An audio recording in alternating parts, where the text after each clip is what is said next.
Good morning, everyone. This is Lourie, and it is Friday, the end of the first week of Empowered Against Recurrence live group coaching. And I am here with, Shawn, thank you. We can hear you? Yes. Hello, Shawn. I'm here with Shawn Derise, and she's having some technical problems as we can hear this. And we are trying to figure out how to get her here, but she's here to show everyone how to make sauerkraut. Super excited. Now, Shawn, are you with us live? I'm here. Wonderful. Would you like to introduce yourself to the audience, please? Tell everyone who you are and a little bit about how you to do what you do. I would love to. Thank you, Carol. My name is Shawn Borup, and I am the owner of Show Me Healthy Living, and I help families take charge of their health, get back in the kitchen, and just learn how to eat real, simple, whole foods. And of course, all disease begins in the gut, and so that means all healing begins in the gut. So I do a lot of focus on that, which is one of the things we're going to focus on today in our time together. So that's just in a nutshell what I do, Carol. Great. So how did you get interested in this? And there's a bit of an echo.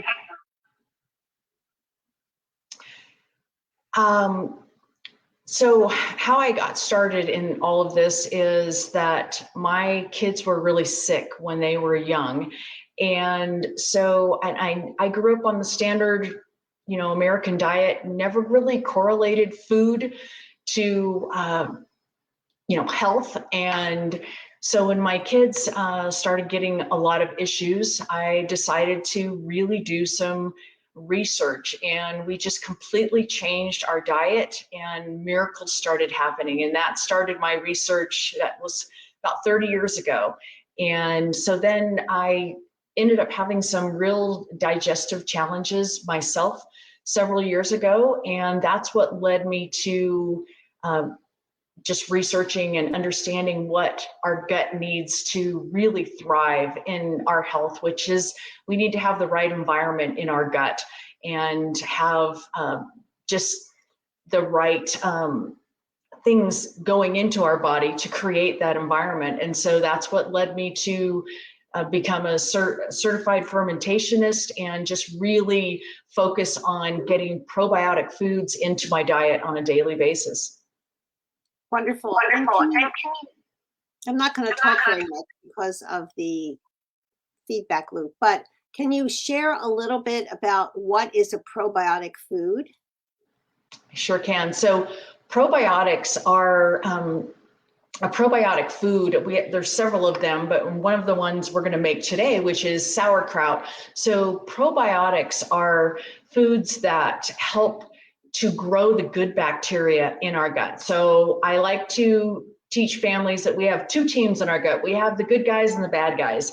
And unfortunately, today's just mainstream processed convenience foods are full of, the type of ingredients that actually build that team of bad guys. And when we have too much bad bacteria in our gut, then what happens is that we're more susceptible to any kind of flu or virus that's going to come along.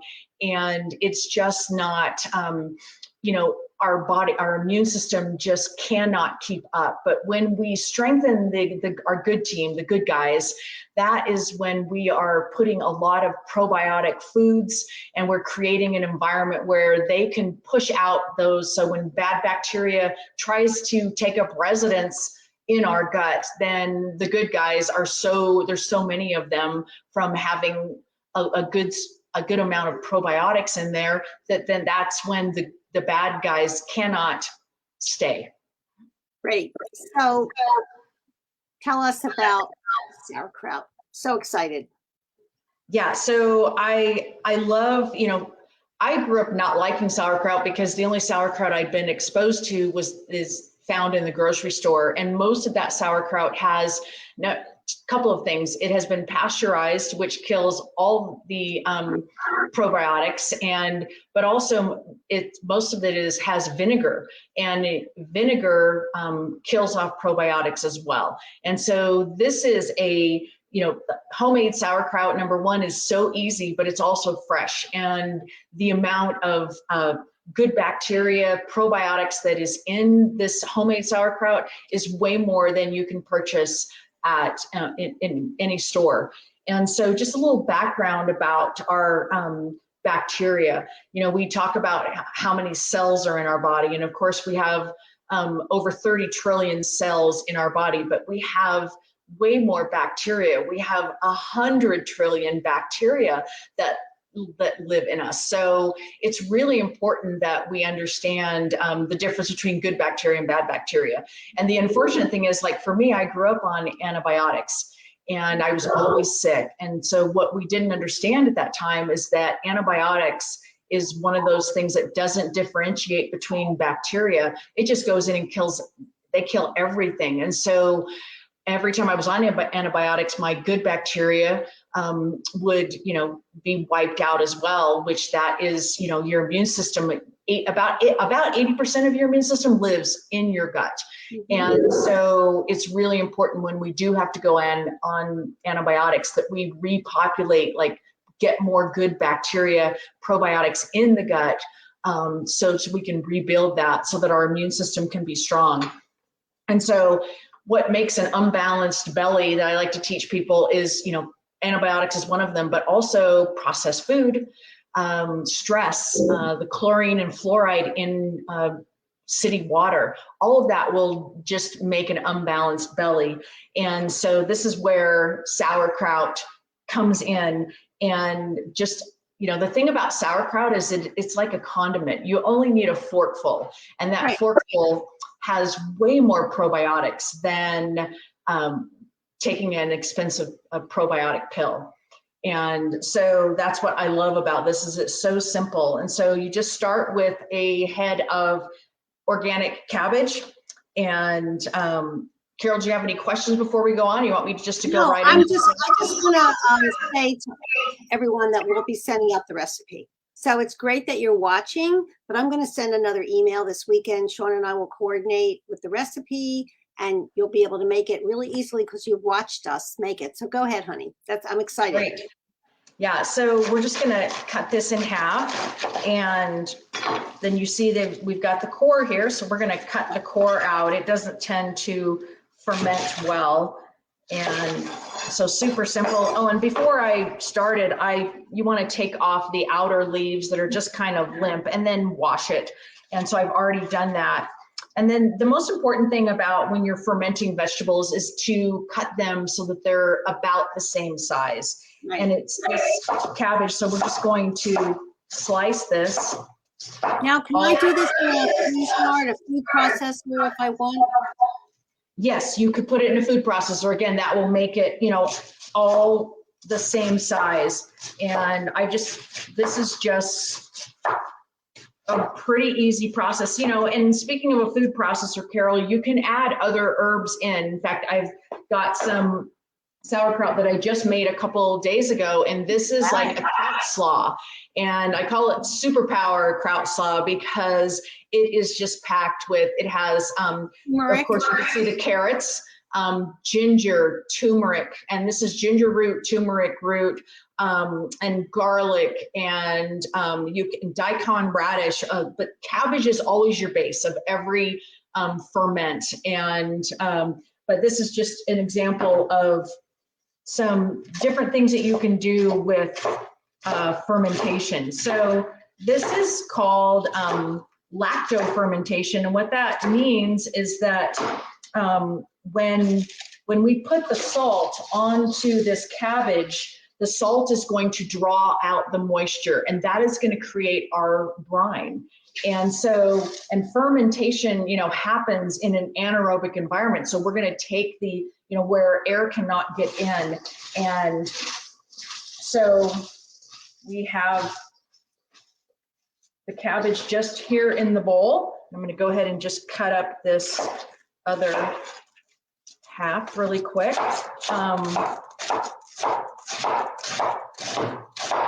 So again, you can get creative. You can ferment so many different things: carrots, green beans, all different kinds of vegetables. You can add all different kinds of spices to your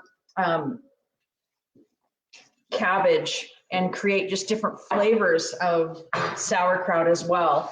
And so then the salt that you want to use, you do not want to use ionized salt because what salt are we using? Because so many people, by the way, this is a very important concept.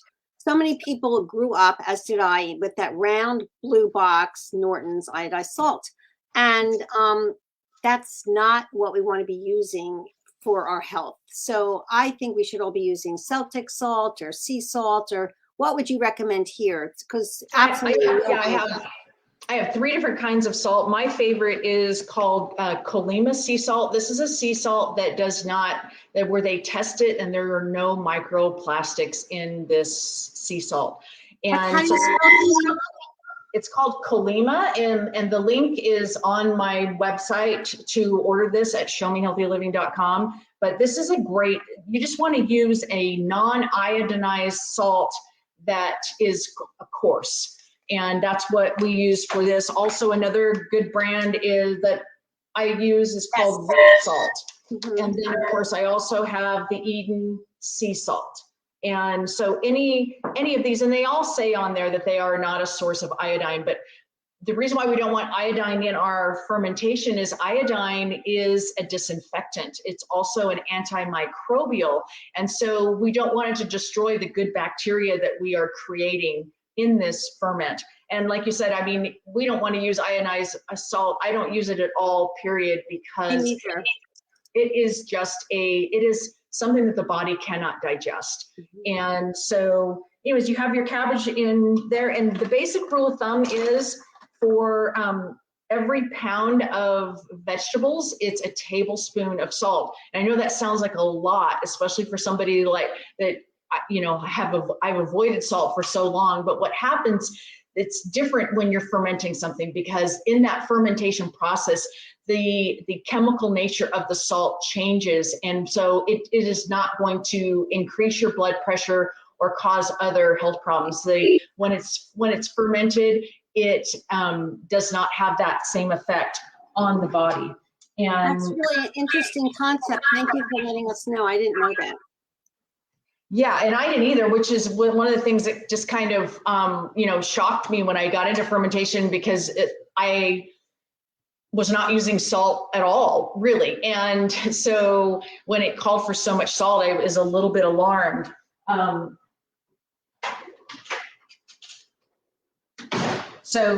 just going to put in this is about 3 pounds of cabbage. So I'm going to put in 3 tablespoons of salt. And then you just massage it. This is a great workout, although it's not difficult. We're just going to massage it just for a few minutes. And then as we put it into the jar, you're going to see the brine is just going to start to rise. So the brine is created when the water is extracted from the vegetables, right? Exactly. We're not adding any brine, any water to this cabbage. Like I said, the salt is just going to release the waters that are, the liquid, the moisture that is naturally in the cabbage. And it's just kind of, it's almost magic. That's how I like to think of fermentation. And, if you're not used to eating fermented foods, they are an acquired taste. So, it may taste really sour, just different to you. But I teach kids at the YMCA, you have to try something 10 times before your palate really knows if you like it or not. And so just, keep trying them. And so, the environment that we're creating for these, for this fermentation process is dependent on 3 things. Number 1 is the salt. Number 2 is the temperature. So fermentation likes, between 55 and 65 degrees, but it's a little warmer in my house. It's probably 67, 68, and I've never had an issue, but you don't want to put it in direct sunlight. So if you have inside of a dark cupboard, like I put it in my pantry where there's no direct sunlight, but as you can see, the ones I did yesterday, I just had them sitting out on my counter. And so they, they have a little bit, they're exposed to a little bit of light. And I'm sorry, Shawn, what was the temperature range that you want it to be around, between what and what again? Yes, ideally is 55 to 65, but it's no problem even going up to 70.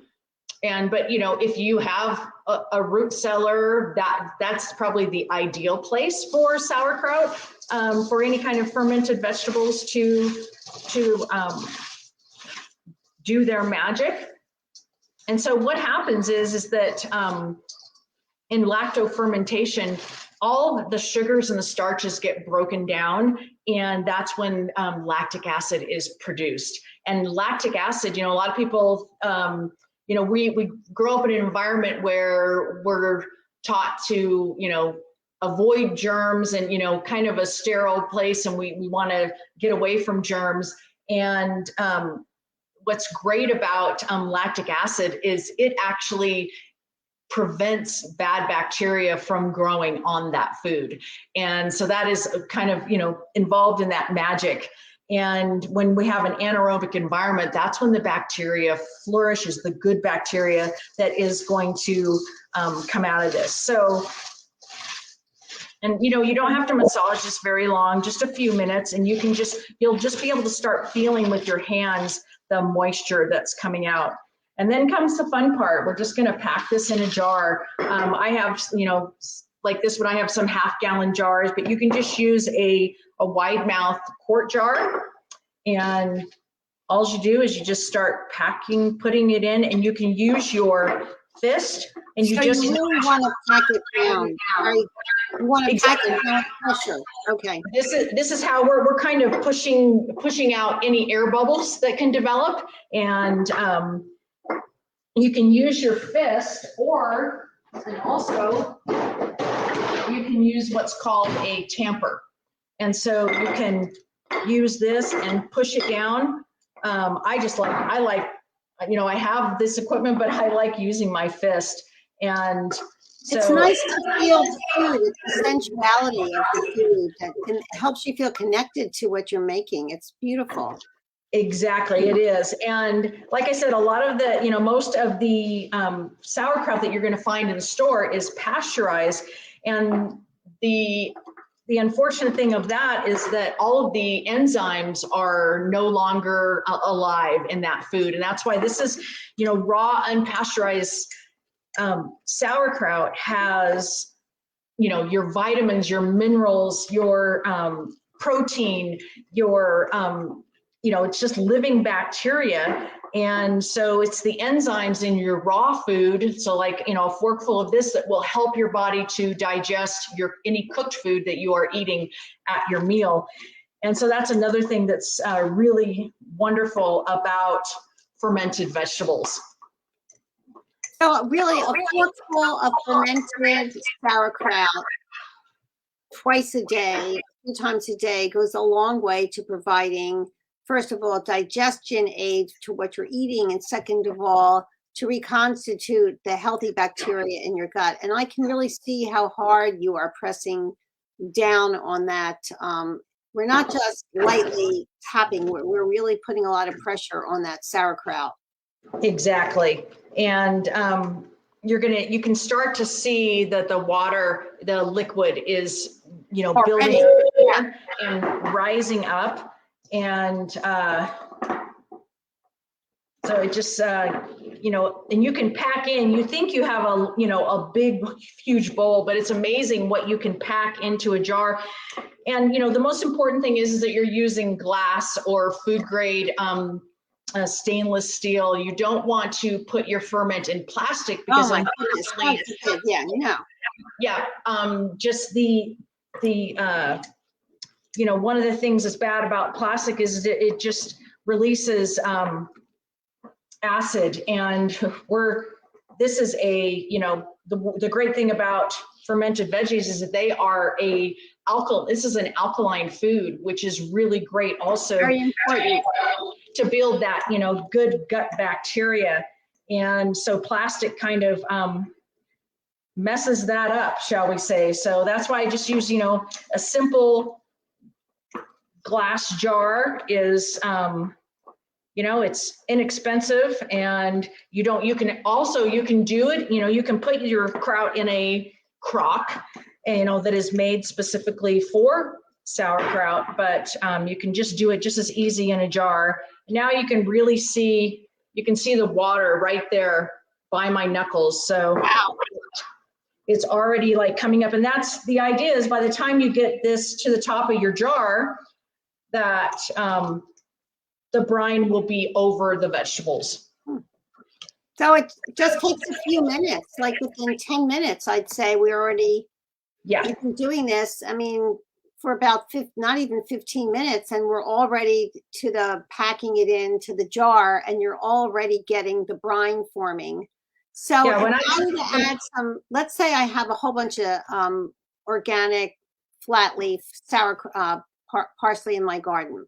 If I wanted to chop that up and add it there, would I be doing it in layers, or would I mix it up into the whole thing? I mean, if you wanted to make it sauerkraut with the cabbage with some grated carrots or the turmeric or the spices, do you mix it all up together in the bowl and then shove it in the jar, or do you make it in layers? What's the best way? Yeah, I recommend just mixing it all together and then packing it in the jar. That's what I have done with this one.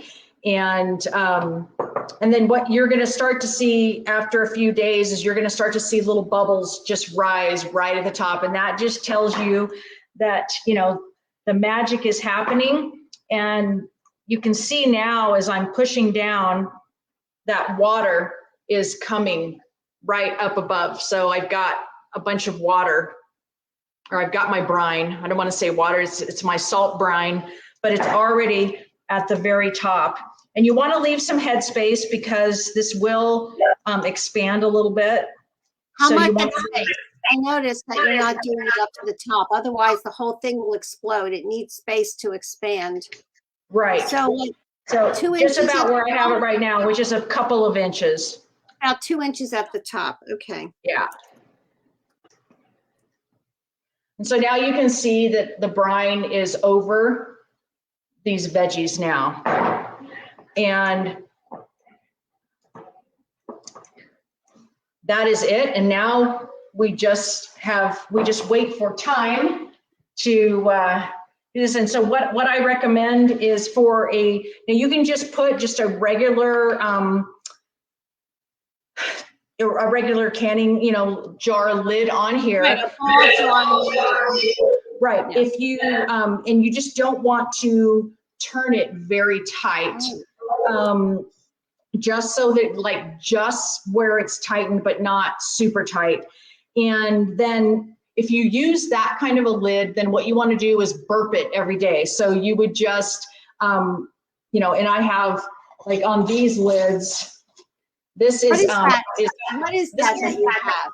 Yeah, this is what's called an airlock. And what it does is it just, it kind of works with the, having a warmer natural temperature that we have in our home. And it has little holes at the top in this little lid.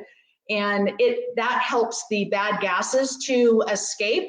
But then this airlock creates that environment where no oxygen can get in. And so it just is you can order these online. They have all different kinds. Another thing you can use, and these are just some, so I could just take, like I said, just take a regular lid and put this on it, and then I just could burp it every single day.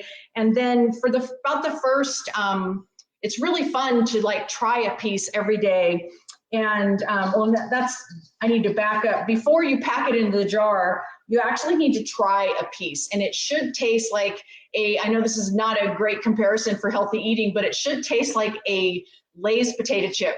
That is when that, it's that oh, I want to eat more. I don't want to, don't want to stop because it's that perfect saltness. And so always taste it before you start packing it in the jar. And, but that's just a good guide. If you have not enough salt, then the ferment will, it just won't be it won't turn out as good. Sometimes it will not be as crunchy. And also if you have too much salt, then you can have that same thing happen. But just, it's always good to remember that's just a good way to test it before you pack into the jar. And so if you're using an airlock, they have all different kinds today. This is an airlock that does not have this thing on the top of it. And it's just one that you just put right on and you just leave it. And what I tell people, how do you burp it? So when you burp it, you just undo it. And then what you're going to want to do is push the sauerkraut down. And I just do this.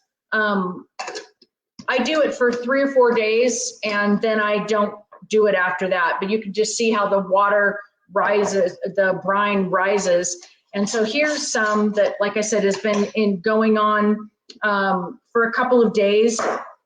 I did this earlier this week in a class, and you can see how the brine is no longer on top, but as I push it down, then you're going to see the brine rise to the top.